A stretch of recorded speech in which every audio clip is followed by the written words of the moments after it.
Jeżeli KTM zabiera się za robienie motocykla turystycznego, nawet takiego, który ma być dedykowany na jazdę po szosie, możemy być pewni, że będzie napakowany cechami, które wywodzą się z ich tradycji, z ich historii, czyli z motorsportu brudnego, czyli z enduro czy z motocrossu. A jeżeli ma być to motocykl dalekosiężny, to nie ma nic lepszego jak Adventure. Przed Wami KTM 890 Adventure. Oglądajcie!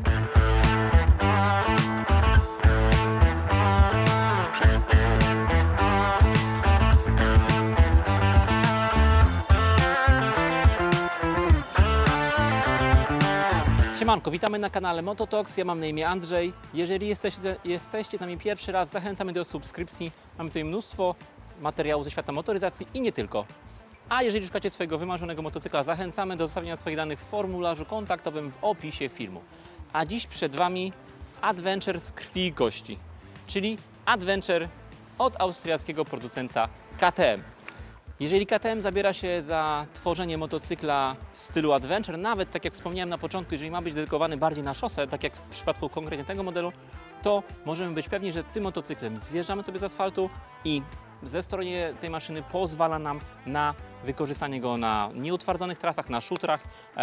No i tworzy to maszynę bardzo uniwersalną. Przyjrzymy się temu motocyklowi, zobaczmy, co on oferuje i w jakiej kategorii konkurencyjnej możemy go uplasować. Oczywiście to jest podstawowa wersja Adventure'a 890, występuje również wersja R, która charakteryzuje się innym zawieszeniem, troszkę innym stylem, wyższym błotnikiem i jakby posiada troszeczkę więcej elektroniki dedykowanej do jazdy off-roadowej, do jazdy bardziej wyczynowej. Jeżeli chodzi o jednostkę napędową, mamy tutaj dwucylindrowy rzędowy silnik i tutaj mamy sytuację no jakby niestandardową. W 2019 roku, kiedy Yamaha wypuściła Tenere 700, KTM wypuszcza ten oto piękny sprzęt i trochę łamie swoje standardy, czyli przechodzi z silnika V, z silnika LC8 na silnik rzędowy dwucylindrowy. Na początku 790, później 890. Co to daje? No na pewno producenci zauważają, że normy emisji spalin plus charakterystyka pracy silnika w rzędowych dwucylindrowych silnikach no jest świetna do tego typu motocykli, gdzie zależy nam na dużym momencie obrotowym z niskich obrotów, zależy nam na fajnej mocy oraz zależy nam na trwałości maszyny i takich cechach jak nieprzegrzewanie się, czy też zgrabne, ładne upakowanie tego motocykla w całą ramę. 890, która generuje nam 105 koni mechanicznych i 100 Nm momentu obrotowego. Więc można powiedzieć, jak na motocykl Adventure o silniku średniej pojemności, są to bardzo dobre parametry. Porównując sobie z Tenerą 700, gdzie mamy tam 73 konie mechaniczne, czy z Suzuki okolice 80 koni, no to na pewno KTM tutaj jest liderem, jeżeli chodzi o moc. KTM jednak zawsze był taką maszyną, zawsze był taką marką, która starała się swoje motocykle wykręcać do maksymalnych parametrów. Oczywiście szła za tym jego szczególna wrażliwość serwisowa. O te motocykle trzeba było szczególnie dbać, wymieniać często oleje, pilnować interwałów serwisowych. Wtedy te motocykle były wdzięczne i jakby korzystaliśmy z nich przez długi czas. Natomiast jeżeli ktoś gdzieś tam po swojemu starał się unikać pewnych rzeczy serwisowych, no to po prostu zdarzało się, że te motocykle, no zdarzała się w nich awaryjność. Natomiast w przypadku silnika 890 możemy spokojnie powiedzieć, że już po tych latach, po tych modernizacjach jest to jedna z najlepszych i najbardziej trwałych jednostek od fabryki z Machthofen, od KTM-a, czy to w Duke'u, czy w Adventurze, czy w Adventurze R. Na pewno ten silnik potrafi kręcić duże przebiegi, potrafi dawać bardzo fajną przyjemność z jazdy oraz mieć tą pewność, że tym motocyklem dojedziemy do celu i wrócimy nim do domu. Jeżeli chodzi o body tego motocykla, widać, że ten motocykl został przez wiele lat przygotowywany pod tego typu rozwiązania, pod jazdę adventure'ową, choć oczywiście na pierwszy rzut oka wiele osób ocenia ten motocykl jako wizualnie dość oporny. Ma na to wpływ w dużym stopniu ten zbiornik paliwa, który jest rozlany po bokach motocykla, który powoduje, że ta dolna część jest bardzo napompowana. Ale oczywiście zostało to wszystko bardzo dobrze przemyślane. W tych częściach, jeżeli tankujemy paliwo, środek ciężkości tego motocykla bardzo nam się obniża. Dzięki temu poręczność motocykla bardzo się zwiększa. A oczywiście argumenty typu, że przy wywrotce zbiornik paliwa się może uszkodzić, absolutnie tu nie działają. Jest to tak mocna konstrukcja i tak trwały materiał, który w połączeniu z tą świetną płytą silnika daje bardzo dobry efekt i też oczywiście sama geometria tego zbiornika powoduje, że przy położeniu się motocykla na bok ten jakby lot motocykla się troszkę rozkłada. Nie ma takiego pacnięcia z dużej wysokości, tylko właśnie jest najpierw oparcie się na zbiorniku i to ta wywrotka jest płynna. Dlatego ten motocykl mógł troszkę się zmniejszyć w tej części, w części właśnie, gdzie kierowca trzyma ten motocykl kolanami. No i jakby ta strefa nie jest tak pękata jak w motocyklach typu Tenera 700. Mam tutaj tak nabitego zbiornika paliwa, albo jak w World Ride tej bardzo szerokiej części, która wymusza kolana od siebie bardzo mocno rozstawione. Tutaj motocykl możemy spokojnie objąć nogami albo zmieniać tą pozycję, aby poprawić sobie komfort przy jeździe turystycznej, przy jakiejś dalszej trasie. Jeżeli chodzi o jakby wysokość tego motocykla, mamy tutaj kanapę, która jest regulowana w dwóch pozycjach, 86 i 84 cm. Kanapa jest dwuczęściowa, dzielona, możemy sobie kanapę jakby osobno zdemontować. Lub dla osób wysokich możemy sobie akcesoryjnie zamówić kanapę podgrzewaną lub kanapę enduro, która jest wyższa, jest w tym stylu enduro zdecydowanie bardziej pod jazdę w terenie. I tu oczywiście można zwrócić uwagę, jak ta kanapa jest duża. Kierowca ma mnóstwo miejsca, może spokojnie pozycję zmieniać i może czuć się na tym motocyklu swobodnie. Dohamowanie, przesuwamy się naprzód, przy przyspieszaniu gdzieś tam tą pozycję zmieniamy i działa to bardzo, bardzo dobrze. Mamy tutaj ramę, która jest chromowo-molibdenowa. No, zastosowanie tego materiału pozwoliło zwiększyć sztywność tej ramy, zwiększyć jej wytrzymałość. Co do pierwszych modeli, czyli do modeli 790, oczywiście był problem z tą częścią mocującą czaszę.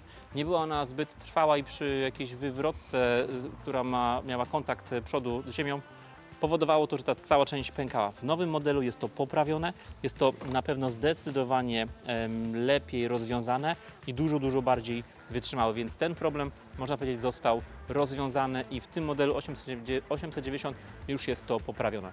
Tak samo model ten poliftowy 890 dostał nową lampę, nową szybę, nowy wyświetlacz oraz też nową elektronikę. Co do elektroniki, tak jak wspomniałem, tutaj jeżeli KTM coś robi, to robi to bardzo dobrze, robi to top, na bardzo wysokim standardzie, czyli mamy tutaj praktycznie wszystkie funkcje bezpieczeństwa ABS, który jest też w funkcji off-road. Możemy sobie przednie koło zostawić z ABS-em, tylne koło wyłączyć, żeby tym tyłem zamiatać. Mamy tutaj też kontrolę trakcji, cornering ABS, oczywiście IMU, który 6-stopniowo w 6 osiach pilnuje położenia motocykla, pilnuje, czy motocykl nie podnosi się na przednie koło, czy jesteśmy złożeni w zakręcie, więc ta elektronika bardzo, bardzo kontroluje nam bezpieczeństwo na tym motocyklu. Oczywiście, jeżeli chodzi o takie funkcje turystyczne, mamy tu możliwość zakupienia sobie czy grzanych manetek, czy kanapy, czy fajnego quickshiftera. Można powiedzieć, że KTM tutaj troszeczkę zmienił standard. Oni te wszystkie rzeczy praktycznie już w większości mają zainstalowane, tak jak na przykład quickshifter czy te tryby jazdy. Natomiast te rzeczy trzeba sobie dodatkowo dokupić, wykupując pakiet. Odbierając motocykl z salonu, mamy w tym modelu tryb demo, który pozwala nam na korzystanie z tych trybów jazdy oraz z quickshiftera. Natomiast po 1500 km wyłączają nam się te funkcje. Mamy możliwość je wykupić, dodatkowo jakby w serwisie je odblokować. Oczywiście, jeżeli chodzi o rzeczy takie jak czy grzana kanapa, czy grzane manetki, te rzeczy dokupujemy, montujemy i również aktywujemy sobie w komputerze, w systemie. Jeżeli chodzi o wyświetlacz, tutaj KTM zawsze dobrze dopracowuje te cechy. Mamy tutaj wyświetlacz, który oczywiście zawsze posiada pewnego rodzaju grafikę i według mnie w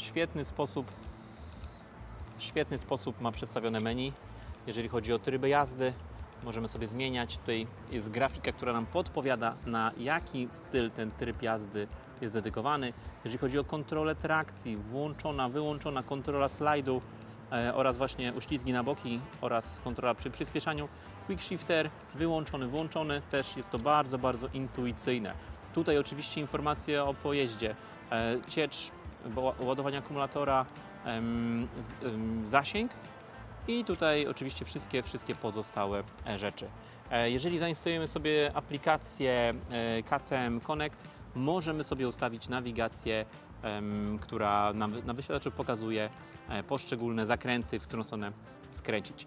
I tutaj oczywiście też ustawienia naszego wyświetlacza, ustawienia świateł do jazdy dziennej, lampka, która informuje nas o przepięciu biegu, oczywiście pozostałe rzeczy, języki, tutaj też świetnie przedstawiona grafika co do języka i tutaj wszystkie funkcje, które możemy sobie włączać, to są te funkcje w trybie demo, czyli Quick Shifter, tempomat, tryb rally i kontrola ślizgu. I oczywiście tempomat w tym motocyklu możemy sobie aktywować po tym 1000, jest na początku aktywny i możemy sobie go wykupić później, jeżeli faktycznie z niego korzystamy.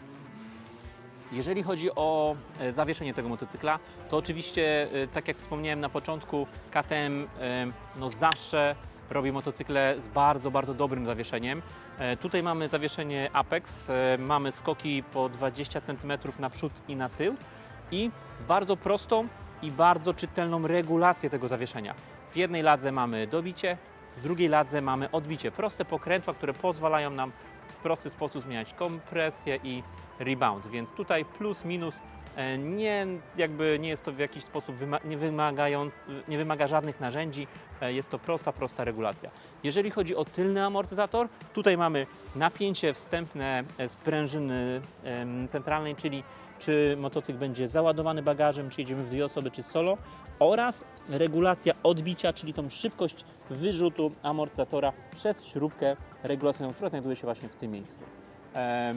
Jeżeli chodzi o też wyposażenie tego motocykla, mamy tutaj amortyzator skrętu, który pilnuje, aby przy jeździe czy szybszej, czy jeździe po jakimś sypkim terenie, niestabilnej nawierzchni, ta kierownica nam nie trzepała i żeby ta jazda była jak najbardziej stabilna. Nowością w tym modelu jest również ta luka, która znajduje się w tym miejscu. Jest to specjalnie zaprojektowany otwór, który ma poprawiać jakby to czucie powietrza za owiewką, ma jakby niwelować to uczucie takiej próżni, która gdzieś tam powietrze się zawirowuje za owiewkę i gdzieś tam ta stróżka powietrza kieruje się na ridera, więc dzięki temu to ciśnienie za owiewką się stabilizuje i ma to poprawić ochronę przed wiatrem dla samego kierowcy, dla samego użytkownika. Jeżeli chodzi o parametry tego motocykla, waga to jest 200 kg na sucho, czyli bez paliwa, zbiornik paliwa 20 litrów, czyli mniej więcej z pełnym zbiornikiem paliwa troszeczkę poniżej 220 kg. Czy to jest dużo? No myślę, że nie jest to dużo, szczególnie, że ten motocykl został tak zaprojektowany, aby maksymalnie obniżyć środek ciężkości. Dzięki temu zbiornikowi paliwa powoduje to, że odczucia w zakręcie tego motocykla są fenomenalne. Tym motocyklem się jeździ świetnie, on w zakręty składa się genialnie. Właściwie osoby bez większego doświadczenia mogą tym motocyklem szybko pokonywać zakręty i dynamicznie jeździć. Jest motocyklem, który po prostu bardzo dobrze się słucha się kierowcy. Co do zawieszenia, oczywiście, jeżeli chodzi o jazdę bardziej wyczynową, tutaj może trochę brakować, tutaj to zawieszenie może się dość szybko składać, ale też przy większych prędkościach, szybkim pokonywaniu zakrętów, ten motocykl może być troszkę gumowy, więc wtedy wersja R, czy dopasowywanie zawieszenia pod swoje potrzeby. Natomiast motocykl jest raczej dedykowany dla osób, które będą stosowały turystykę motocyklową, więc nie potrzebujemy tam aż tak sportowych parametrów, ale też dla osób, które jakby zaczynają swoją przygodę, więc też raczej ci użytkownicy nie będą mocno i wyczynowo tym motocyklem jeździć. Dla tych osób przeznaczone są, dla osób, które mają większe wymagania, KTM ma w swoim portfolio inne motocykle, tak jak 890R, czy już duże adventury. Jeżeli chodzi o opony w tym motocyklu, to takie same opony jak w Tenerze 700, czyli STR-y, Pirelki. Natomiast są to już opony bezdętkowe, mimo szprychowanych felg. KTM ma taki specjalny patent z takim kołnierzem, kaftanem, który uszczelnia nam otwory przy nyplach, więc dzięki temu jest to szczelne, jest to dobrze działające i możemy stosować sobie zestawy naprawcze, jeżeli przebijemy oponę. Nie musimy tej dętki zmieniać, więc to jest na pewno duży plus. Oczywiście do jazdy asfaltowej, bo faktycznie jeżeli ktoś jeździ mocno w terenie i tą felgę podbije, no to wtedy niestety, ale to eliminuje dalszą jazdę. To wszystko. Jeżeli mielibyście jakieś pytania, to piszcie w komentarzach, postaramy się na wszystko odpowiedzieć. Czekamy na lepszą pogodę, na wersję testową, aby zrobić jakiś test drogowy, troszeczkę ten motocykl bardziej sprawdzić pod kątem jezdnym. Dzisiejsza recenzja wydaje mi się, że wyczerpuje bardzo tutaj dużo. Co? I do zobaczenia. Dzięki i do zobaczenia.